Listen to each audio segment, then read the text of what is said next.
Special Operations Forces soldiers of Ukraine carried out special operations near the Dzhankoy railway station in occupied Crimea. The Special Operations Forces press service reported this. Special operation, logistics of the occupiers in temporarily occupied Crimea disrupted. The Special Operations Forces of the Armed Forces of Ukraine carried out special actions near the Dzhankoy railway station. The operation took place on the night of August 21. Special forces hit the Russians' rolling stock with fuel and lubricants. As a result of special actions, the supply of the southern grouping of Russian troops was complicated, reported the General Staff. As Krymskiy Veter writes, at around 7:30 a.m. a group of drones attacked the railway area in Dzhankoy, and on the night of August 21, military unit number 95408 of the Russian Black Sea Fleet came under attack. Recall, as a result of an operation by the Main Directorate of Intelligence in the Voronezh region, on August 17, the infrastructure of the nodal railway station, Krymskiy, was hit. As reported by the source, the operation was carried out jointly with units of the State Border Guard Service of Ukraine and other components of the Defense Forces of Ukraine. According to the interlocutor in military intelligence, as a result of the strike, railway communication was disrupted and the passage of railway transport through the station was stopped. This disrupted the supply of ammunition and personnel to the occupation army. The HUR emphasizes that the Krymskiy railway station is an important railway hub in the logistic support system for the groups of troops of the Russian armed forces in the temporarily occupied territories of Ukraine.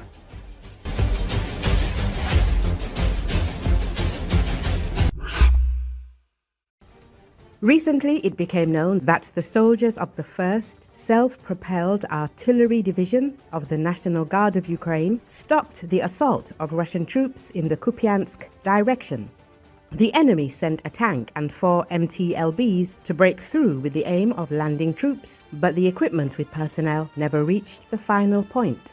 It was destroyed by artillery strikes. The video of the battle was published on his Telegram channel by the commander of the National Guard of Ukraine, Oleksandr Pivnenko.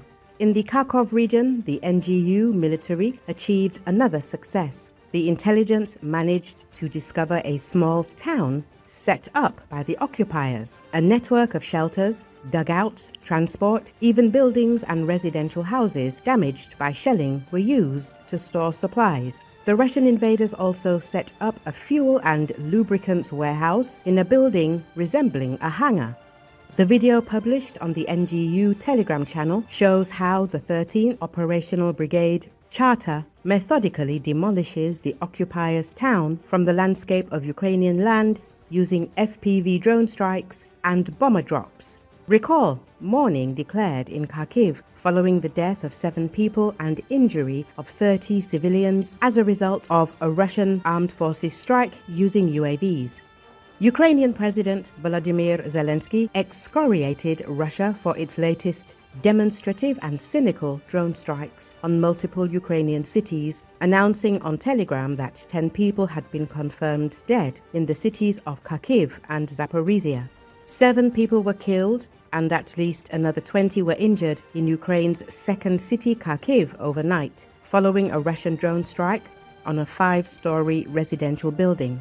Kharkiv Governor Ole Syniehubov announced on Monday morning among the dead were a 1.5-year-old girl and a 16-year-old boy.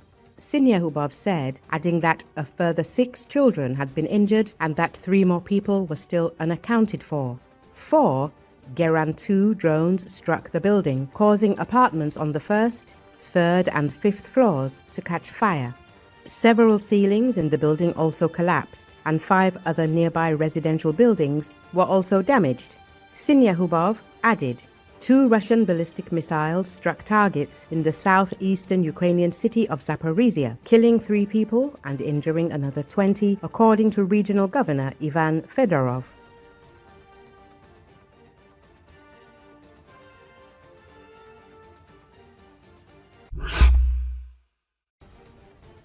The economic crisis is rapidly approaching the Russian Federation. Salary arrears and hidden unemployment rates are rapidly growing at Russian enterprises. This was reported by pro-Kremlin media, citing data from the Federation of Independent Trade Unions of Russia.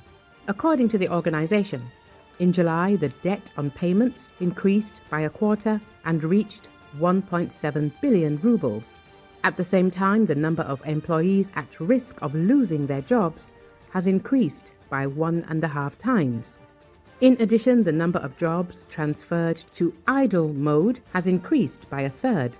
Official statistics confirm trends that are alarming for Russians. According to Rosstat, by the end of May, wage arrears had grown 3.4 times compared to last year and amounted to 1.66 billion rubles, excluding small and medium businesses. By July, this amount had risen even higher, reaching 1.7 billion rubles. Rostrud data also show a worsening situation on the labor market. The share of Russians forced to work part-time or part-week increased from 9.1% in June to 14.4% by mid-July. The problems were especially acute in industrial regions: Yaroslavl, Moscow, Samara, Ulyanovsk regions, and in Tatarstan.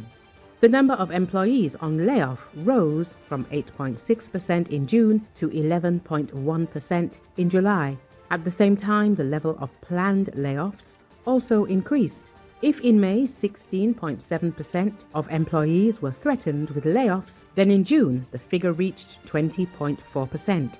Economists emphasize that the current difficulties are a direct consequence of the protracted war against Ukraine.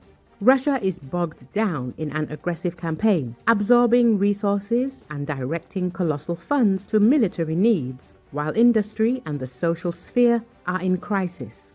The blow to the Russian economy is systematic. Rising debt, falling employment, and mass downtime at enterprises have become the inevitable result of the Kremlin's policies. In this case, the population's anger towards Vladimir Putin's government is also growing. It is not excluded that there will be social unrest in the country. Recall, Russia is running out of money and has a record hole in its budget. Against the backdrop of falling incomes, mine closures, industrial losses, and the halt in the export of key goods, Russian regions are massively plunging into deficit. In the first half of 2025, the hole in local budgets reached almost 400 billion rubles, and the situation continues to rapidly worsen. According to the Federal Treasury, in January to June 2025, Russian regions had a budget deficit of 397.8 billion rubles. This is a sharp decline compared to the same period last year, when a surplus of 855.8 billion was recorded. Experts call the situation unprecedented.